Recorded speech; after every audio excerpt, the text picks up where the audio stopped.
பழனி முருகன் கோவிலில் பங்குனி உத்திர திருவிழா கோலாகலம். மாலையில் தேரோட்டம் நடைபெற உள்ளது.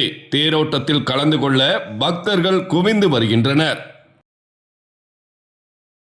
முருகனின் அறுபடை வீடுகளில் மூன்றாம் படை வீடான பழனியில் பங்குனி உத்திர திருவிழா கோலாகலமாக நடைபெற்று வருகிறது. பங்குனி உத்திர திருவிழா கடந்த 5ஆம் தேதி கொடியேற்றத்துடன் துவங்கி 10 நாள் விழாவாக நடைபெற்று வருகிறது.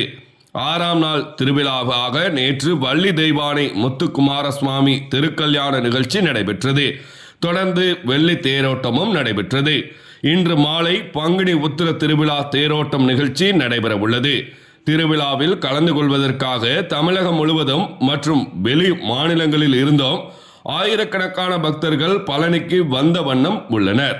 ஈரோடு மாவட்டத்தில் உள்ள கொடுமுடிக்கு சென்று காவிரி ஆற்றில் இருந்து தீர்த்தம் எடுத்து வந்து பக்தர்கள் நேர்த்திக்கடன் செலுத்தி வருகின்றனர்.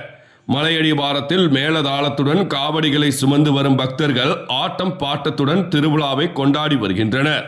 மாலை 4:30 மணிக்கு கிரிவல பாதையில் தேரோட்டம் நிகழ்ச்சி நடைபெற உள்ளது.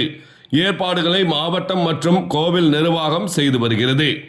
பக்தர்களின் பாதுகாப்புக்காக 2000 போலீசார் பாதுகாப்பு பணியில் ஈடுபடுத்தப்பட்டு இருக்கின்றனர்.